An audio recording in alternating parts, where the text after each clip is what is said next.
All right, here we go, ladies and gentlemen. Welcome to King of the Sea Day 6, as KSC is doing its best to take a win back from AP and prevent them from being knocked out of this tournament in one battle that's cast. So let's take a look at KSC's lineup. We've got Curve. Raptor, do you see that too? Oh yeah, I see that. Kerr first. We've got Dastard and a Kerr first, and in Ohio we've got a double Des Moines, double Worcester. I'm really scratching my head here, guys, but double gearing, and we have a Shima Kaze. Oh boy. All right. Okay, well, what do we got over on red? Opposing them from the south, going for the win.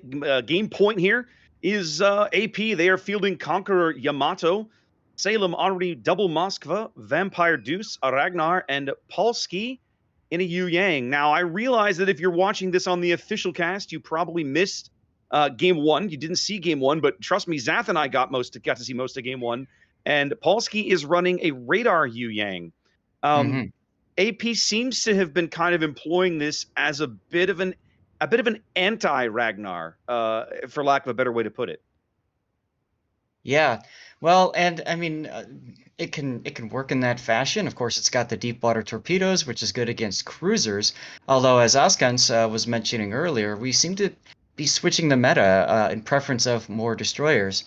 That being said, I'm kind of curious that both teams have elected to bring 3 destroyers on a 4-cap map such as this. It is noteworthy, Zath. It flies a little bit in the face of what we saw most of the '07 games that we cashed yesterday. We saw a whole lot of 4 destroyer lineups on 3-cap maps. Now we're seeing a 3 destroyer lineup on a 4-cap map. So does anybody really know what's going on in the meta right now? I'm not sure. Well, and you add on top of that the complexity that is Hotspot, and look at AP already bringing a hit squad to sea. All 3 destroyers they're set to murder whatever goes in to sea. They are indeed, but have a look at Floops, Zath, coming in from the top side of the cap. He's got friends that are going to be hiding in that long duration American smoke. So this Wolfpack concept might find itself having its teeth pulled. We'll have to see how this plays out. Well, and on top of that, you got Aussie Zeus, Luckchuck, and Torps. Floops also Luckchuck and Torps. I'm sure they know some destroyer actions coming their way with radio position, or radio location, I should say. Well, and you'll notice AP's destroyers already kind of maybe not pushing the cap as hard, a little aggressively. They see the smoke. I think they have a suspicion of what it might mean. And yep, there's Polski under the radar now for Man with an RX-7. That's right. And that basically pushes that hit squad out. That's going to allow Floops to possibly loop back into C-Cap to try to grab it with the Des Moines escorts helping him out. No, wait, Floops is detected. Did he fire his guns? He did fire his guns very briefly. I saw at least one gearing salvo come in from Polski. He got a little greedy there. Didn't cost him huge. He didn't lose a ton of HP, but that was a big risk. Well, the one thing is that it tells AP what Floops' orientation was, a little bit about the, speed, all that kind of stuff. So that's intel that AP can definitely use against KSC. So I don't like opening up there, but okay. Look at the other death snail going on the 10 line, I should say. Now, so one thing I want to point out, Seth, you and I caught an earlier game of that AP KSC match where we caught game 3 of it. Do you remember on Land of Fire where AP attempted to blunt that early KSC push into the middle of the board with a very aggressive Venezia play in the center? You kind of get a sense here that KSC may be getting a little bit of their own back with this, again, this double Des Moines push into the middle, keeping these guys off this cap. Well, yeah, it's in that particular game, AP was able to totally mess with KSC's plan early on. But the key was that AP did not come off with a kill. No. And that cost them, I think. KSC just basically went back to what they were planning on doing, and it wasn't a big deal. Yes, yep. They were able to win that game. So here's the big question. What happens next when the smoke goes down at C-Cap, right? You can see that Man with an RX-7 and Hataka Hiyoshi are already planning this. They're already getting ready to hit the W to get out of there if needed, but they got to stay close enough to keep Floops protected.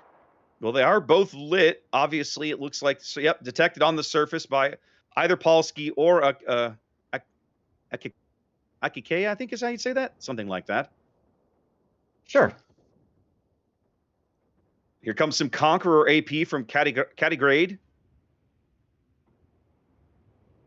That Looking could for really hurt. RX-7, but nope. RX-7 hits the brakes. Most of those got a lead just a little too far. And Floop's now coming in with a fresh set of smoke. So KSC seems determined to kind of like they're gonna be here for the duration. Look at Jason. Look at Jason. That fancy super heal doesn't matter when you're under the attack of 2 Woosters. No. When you're getting farmed out by Woosters, all the super heals in the world can only do so much. And just like that, KSC picks up a ship. Up a cap here early. Only 6 minutes gone. Looking really strong for KSC to claim game 2 thus far. Yeah, KSC obviously needs this to force a game 3, and they're coming out strong, saying we want to keep going. We're not done yet. Danny, though, under sustained fire in the Ohio now. Well, he's the next target in line, right? I mean, no, where were we? He's north of A. Oh, I'm sorry. I got backwards. For some reason, I thought the Woosters, I was thinking of the Moskva. My bad.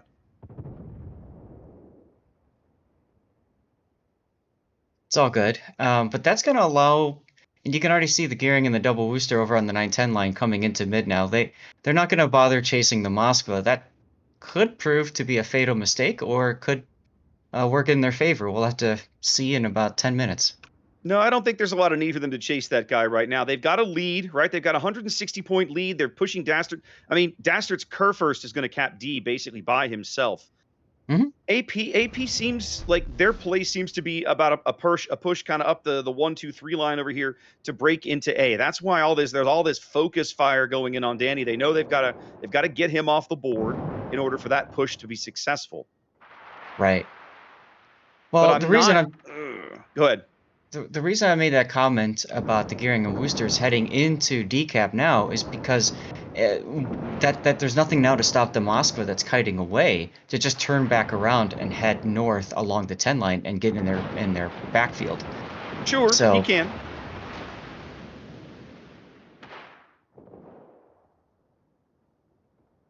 Despite being what? Go ahead. Well, I was just saying, Danny continuing to be farmed. Now we got some Yamato shells coming in on his broadside. They're a little behind. A couple still hit. A little bit of chip damage there, but every little point counts when you're getting as low as Danny is. He's finally dark now. Right. AP loses sight of him. KSC on a 200-point lead in a really strong position. AP seems very committed to this 2-3 push. They don't really have much choice now. They've spent 8 minutes getting their ships into this position, so they've pretty much, this is the plan. Either the plan works or we're going to game 3.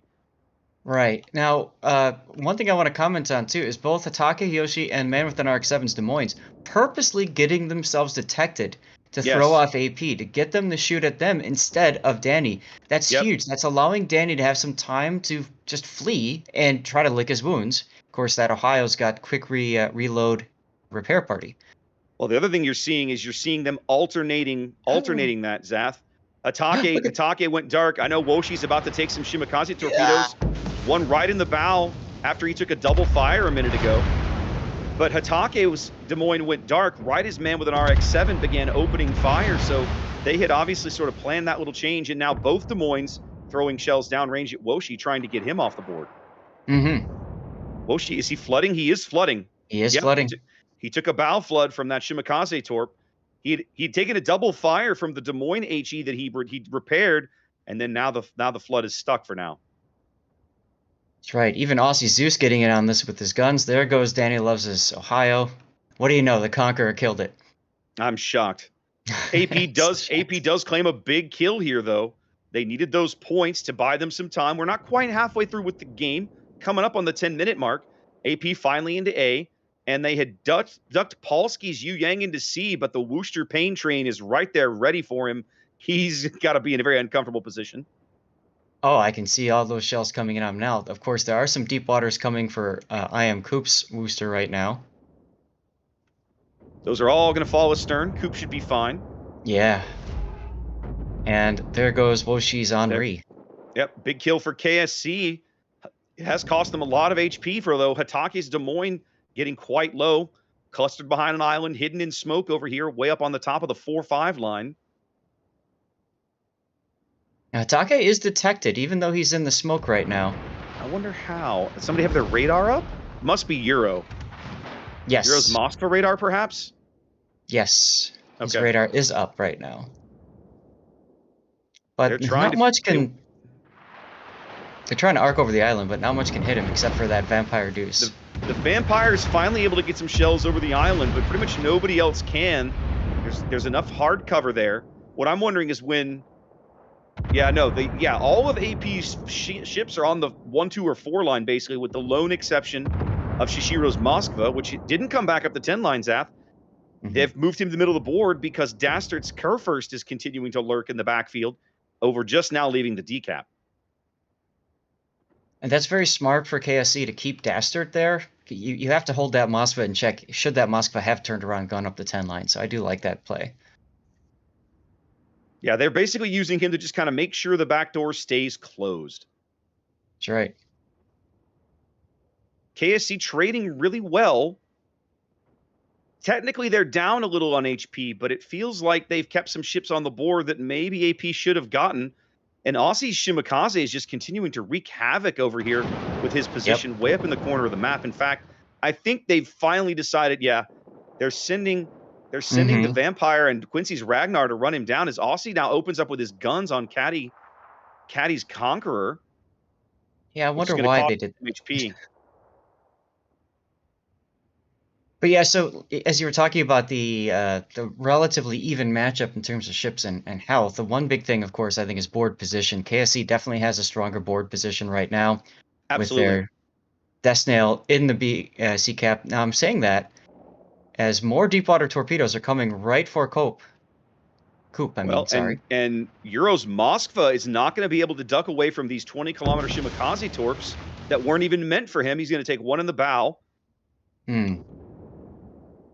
Those were meant for Caddy's Conqueror, who's actually going to take gearing torpedoes right in the stern and one in the bow. So 2 big torpedo hits on Caddy's Conqueror as well. That's right.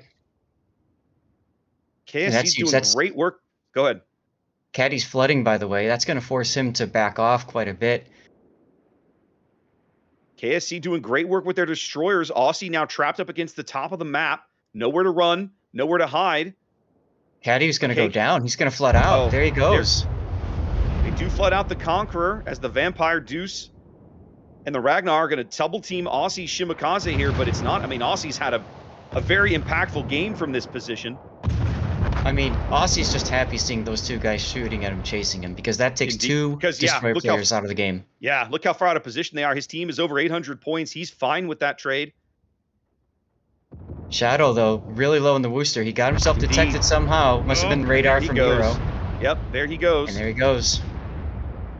Euro taking some pain now in the form of Des Moines AP from Hitake, as well as the Worcester pain train. And there he goes. That's what they needed. They needed to respond with that. Well, KSC just trading kills, and right now, up a ship, they can afford that. Right. Here comes Polsky in the scene. Now, remember, Polsky probably radar based off the first game we caught. He is. I watched him use it earlier, so he is definitely radar.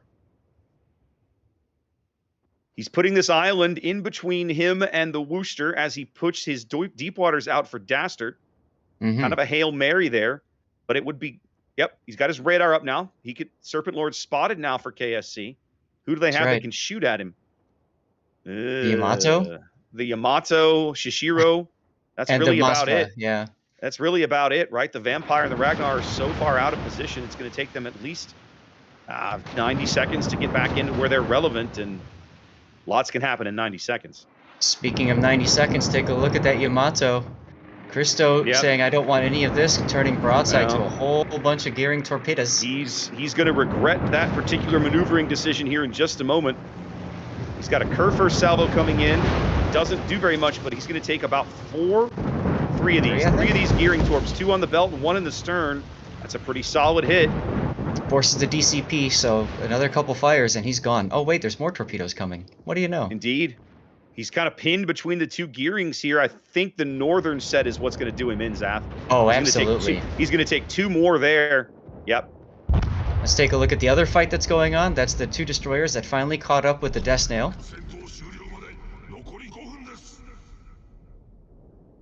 Polsky's also under threat in C.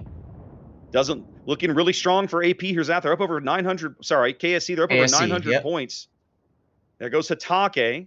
That was expected. Can they get Quincy in exchange? They do. So again, they get the trade, and that's as long as they continue to trade, they're okay. Up another ship now, pretty much all over. The only 2 surviving AP ships left on the board, nowhere near a cap circle. KSC's going to lock this up in a few seconds. Oh, absolutely. I'm already getting ready for my death pick. Yep. So KSC, just like the first time between these 2 meetings, KSC's map pick, they're able to win and force a game 3. As we'll be heading to Warriors' path for that game 3. We'll have to see, can AP avoid the repeat of last time, or can they win game 3 and move on to the 3rd place match? Not sure. Have to see. It'll be fun to watch. That's right. Stay tuned, ladies and gentlemen. This is going to be good. And there's our death pick. It's going to be good. So, Zath, one of the things that Boggsy and Ascans talked about when they were kind of prevaricating, getting ready for the match, right? That there's not really an established meta on this version of Hotspot. And I agree with them. It's one of the reasons that we've seen so many teams banning Hotspot. But I look at what KSC just did, and I think, man, have these guys, this is obviously working for them. What part of that strategy, looking back at that game, what part of that strategy do you think worked best? Definitely the Death Snails. Employing the gearings to go in to smoke up the 2 radar cruisers in each, and then the gearings to pop out to spot. Clearly, they had practiced that. Clearly, they kind of said, what do we do if this happens? What do we do if that happens? Chat's realizing, wait a minute, there's a Kurfürst in here. I don't know that I felt like Daster could have been in any battleship. It wouldn't have mattered because of how strong the Death Snails were. That's not that's not detracting from what Daster did. I'm just simply saying, like, I was hoping to see more of the Kurfürst. Fair enough. We don't normally see a Kurfürst in this kind of game, in King of the Sea at all, right? And so, like you pointed out, everybody's like, "Ooh, Kurfürst," but then, it doesn't feel like he had a tremendous impact on the match. This match was really won on the back of KSC's cruiser and destroyer coordination, which and their torpedoes, by the way, which were hugely impactful. So tons of fun to watch that match. All right, let's head back to the studio for a minute and see what these guys have got going on. Yeah. The big thing is, the Kurfürst, of course, has that 6-kilometer Hydra, so I think it makes perfect sense to pick a Kurfürst on that. You send it to where you would expect the destroyers to play, which is in decap with all those islands. So I completely appreciate the reason for that pick. Yeah. Hello, gentlemen. Hey. We're going to game 3, fellas. Woo! Excellent. Get your tricks and grab your beer. We're doing game 3. Everybody loves game 3. So that match was incredibly intense. We'll have a replay file coming up shortly. It's being rendered by our super duper bot as we speak, because I want to talk about the way that the Doom Snails worked. So Zath and C-Raptor, you guys did make mention of these Doom Snails. KSC came ready with a plan on this map that, as you guys pointed out, we all agreed, not everybody has a plan for yet because it's new to the KOTS rotation. Well, and we normally see a lot of destroyers on Hotspot. We normally see 4 or even 5 destroyers. So that's why both of us kind of remarked at the beginning, only 3? It seemed kind of weird. It seemed strange to me too. I was stunned by that decision because it would felt like they would have, a man down, a front line down, a something. They just wouldn't have a way in somewhere. And yet the way they played it, that just really didn't happen. I think both of them universally abandoned a section of the map and just went, we've got our 3 destroyers. We're going to play the other 3 things that are important and just pretend there isn't a 4th one. So, yeah. Yeah. So, please, C-Raptor. What I liked about KSC's strategy, okay, one of the things you have to remember on this version of Hotspot, the spawn points are shifted over to the eastern side of the map. AP made their play on the 1 to 4 line, right, up the western flank. It takes minutes, precious minutes to cross all of that ocean to get to that side of the map to be ready to, okay, guys, let's go. It was at least 5 or 6 minutes before AP was kind of over there. KSC, yes, they sent some forces over to pick up the gimme cap over at A, right?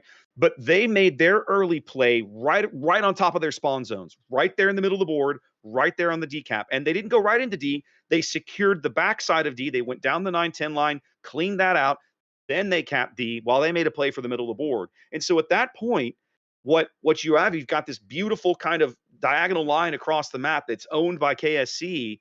And then AP's just started to get into position. By that time, KSC sitting on 3 caps. Now you've got a big uphill battle to climb. So I feel like this map, on to KSC's credit, was kind of one at the planning phase, right? Where they looked at it and said, how are we going to fight this map? We're going to get in and pick up at least one of these, that we spawn on top of, not worry about the other side of the map quite so quickly. Yep. So we're definitely going to take a look at that. I believe we have the replay ready. So gentlemen, we'll catch you back up for casting on the next match. Thank you. Let's go take a look at the replay. Here we go. Okay, so what we're going to notice here is the Doom Snail. KSC makes 2. Right away, they actually bring the gearing and a pair of Des Moines to the center cap to say, if you try to take this, we will blap you. 2 Des Moines in relatively short order like that can make quick work of destroyers. And Oscars, I feel like we didn't see many big hits in the center there, but the opportunity was there for them should AP have made a mistake, which, to their credit, they did not do. Well, I think the Yu Yang took a lot of punishment, which is really painful because the Yu Yang doesn't have a heal. But it's worth noting 2 things. One, we just saw the Salem die over on the 9 line. The Woosters just ripped him down. Yep. He didn't expect it to be that YOLO that hard, and the Moskva over on the I-line wasn't able to support. It's worth remembering that KSC had a double Huang He strat for multiple tier 6 clan battle seasons. They've had more than enough times where they've had cruisers sitting on top of each other working together. And trying to have the Doom Snail or move the smoke or something like that, this is something they've been doing literally for months now. So we get to see as the smoke comp moves over, they start to support A. But at the same time, they held 3 caps for so long, they had the point lead firmly in their favor. So when A eventually fell, that's okay. We just have to buy time. And you notice all the way up there in A1, Yep. there was that little Shimikaze. Aussie He wasn't Zeus. necessarily landing torp after torp, but he was kind of, ooh, come and get me. Yeah, he's forcing AP to have to respect the fact that the Shimikaze can dump out 15 torpedoes that do 20,000 plus each every single time. You have to respect that, which means you have to be paying attention to something you can't see, but you know is there. That's critical for the 2 Des Moines of Hitaka Hiyoshi and Man with an RX-7 to actually be putting that damage onto that Conqueror, onto that Henri. Whenever they can get a shot on the DDs, they can. It just lets them do their thing. So seeing a smoked up pair of DMs and a smoked up pair of Woosters just go to town and stuff, you can see how fast a pair of Woosters can melt something. Even a Salem with its super heal just gets wiped out. Very interesting to see that the GK did not actually end up being a major, it did something. Dastard's GK took the decap all by himself, but he didn't even really get to fight anything, which I was waiting. I was like, oh, is this a secondary GK we're going to see? He was not running the legendary module, so his artillery range was out to 20.6, which means he's not using the leg mod. But next map is going to be Warrior's Path. This is a much more open map. There's a lot of outside space around the 1 line, around the 10 line, where people can go and flank. We'll just have to see where these guys actually make their moves. Having seen KSC do the smoke comp like this, do you have any ideas? Are they going to do the same thing at the C cap, which is oftentimes on the 9-10 line, you'll see a Wooster get smoked up there. What do you think? Well, I don't think we're going to see a smoked up 10 line play, but we might see a smoked up 1 to 2 line play. This is a pretty common map in terms of clan battle rotations, and that is a way to swing around and sort of claim the A cap. I think B, high risk, high reward situation. I don't know if anybody's going to dive into that. And Charlie, if there were Venezias, you'd have smoke and movement, but you don't have Venezias. Now, could they bring in Napoli? They could. We saw that over in some of the European stream stuff, but I don't really think it's going to be a big play. It certainly hasn't taken any hold in the North American meta. I think C is going to be a staring contest. I think A is going to be supported by smoke. And I think B is the question on if it breaks, how it breaks, rather. But good news, it looks like we're about to go into game 3 as the game has dropped. So have fun with our casters, friends.